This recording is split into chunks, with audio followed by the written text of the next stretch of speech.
Un règlement de compte en règle. Exclu des négociations élyséennes pour parvenir à une sortie de crise, Marine Le Pen décoche des flèches à tout va. À commencer par les députés de Laurent Wauquiez dont elle ne parvient pas à comprendre le soutien à Michel Barnier, issu de leur propre camp. Si Bernard Cazeneuve, Premier ministre, avait rendu une copie budgétaire pareille, la droite aurait hurlé à la mort et au retour de l'URSS, moque l'ex-candidate à la présidentielle dans les colonnes de Valeurs actuelles.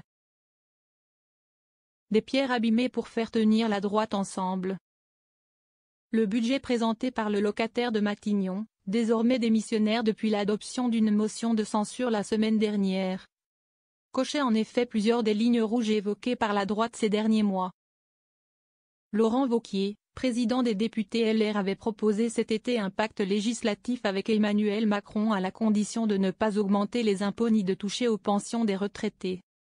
Le budget 2025 présenté par Michel Barnier contenait pourtant une contribution exceptionnelle pour les plus aisés et la non-indexation des pensions de retraite sur l'inflation avant le 1er juillet 2025.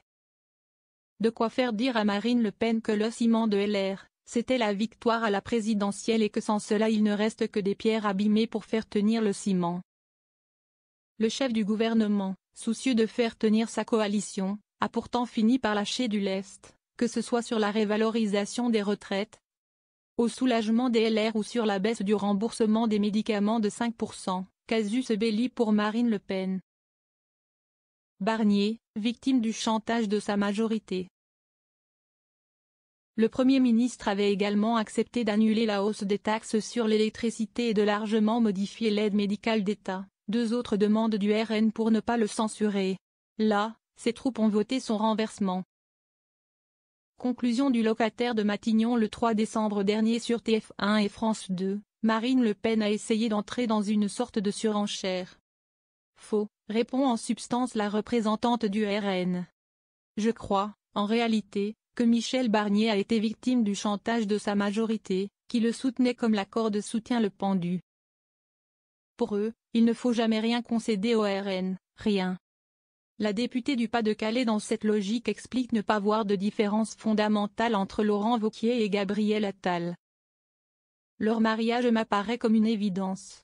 La question de l'absence de cohérence idéologique de nos concurrents ne date pas d'hier, attaque encore l'élu des Hauts-de-France. La démocratie s'est fait tordre le bras.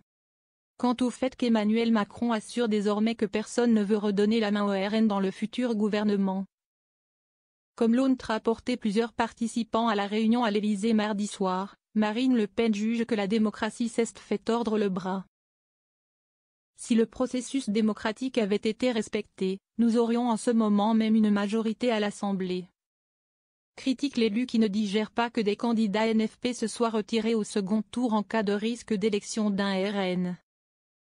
La Macronie et la droite n'ont cependant pas hésité à mêler leur voix à plusieurs reprises sur les débats budgétaires, par exemple pour contrer la hausse du SMIC défendue par la gauche.